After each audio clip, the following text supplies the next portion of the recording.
now is one of our priorities up front. First of all, thank you to all the speakers. We mentioned that one of the big concerns for us and a lot of people in the community is the misinformation campaign that the NFT has put out, both in literature as well as press conferences. We want to address 10 of those items. There are more, but we think these are the most salient points. The community needs to know the reality. Number one, K-12 regular class size is being increased by the board's proposal. Absolutely false. They've confirmed this from day one. They have no intentions of increasing any K-12 class size in their current proposal, although this was on a piece of literature handed out as recently as last school board meeting. NFT's last offer saves the district $21 million. This is absolutely false. It actually costs taxpayers almost $30 million more over 3 years.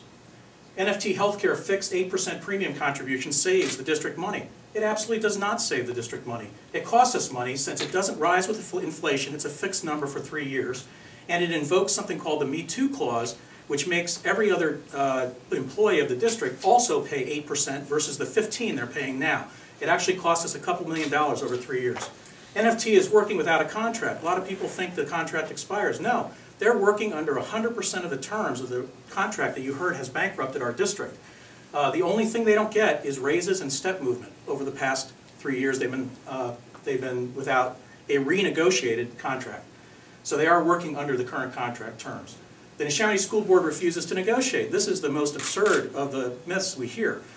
The board has tried to negotiate for nearly 4 years now. It was for 2 years that the NFT insisted on not even talking to the board because the board needed to renegotiate the healthcare contract to have savings for the district, and they refused to negotiate it. So this is absolutely untrue. It's really the NFT that hasn't negotiated. School board, the 2 NFT work-to-contract actions did not negatively impact children. I will tell you, these are all parents up here, and they will tell you it surely did impact them. No college letters of recommendations in the first one. No educational materials displayed in classroom. No class trips. No extra help. No home access. Kids doing homework in class. I mean, this is stuff that is, has hurt the educational quality of the district. PSSA scores show it. Communities divided by the impasse. The only thing in this community that's divided is the teachers from the rest of the community. The board never hears anybody supporting the NFT demands. What they hear is stand firm. The community is united behind our school board. Let's see. There's only a small angry group of vocal teacher bashers and union busters. This is their favorite. There's only a few of us. Well, there's an entire community. A vast majority of the community, as you heard, supports the board. NFT leaders claim they are fighting for middle-class rights and a fair, livable wage. Well, I think you heard the documentation of how we compensate our teachers in the Neshaminy district. If that's not a more than fair, livable wage, I don't know what is. So that's a myth we keep hearing. And they're being cut out of the educational development process in the district. This is the furthest thing from the truth. Everything that's done in the district is approved or has input from our teachers. So this is a number of myths that we've heard. The most recent one just happened the other day. They're actually calling taxpayers' parents of students in the district and sort of spreading some of these myths in phone calls. We have one here that we recorded, and this was just recently made, and it talks about a $21 million uncommitted personal fund that the district presumably has for them.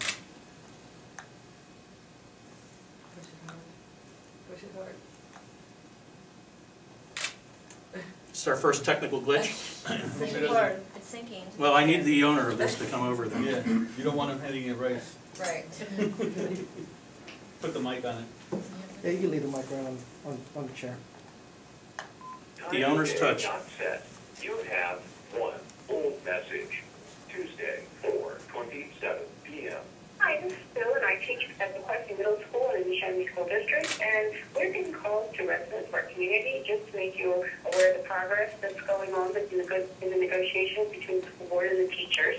we're happy to announce that there's going to be another round of talks on November 1st, but we are still quite a ways from reaching a settlement. The good news is, though, that finally the school district and the teachers are working with accurate payroll information, which has shown that we're not quite as far apart as we once thought.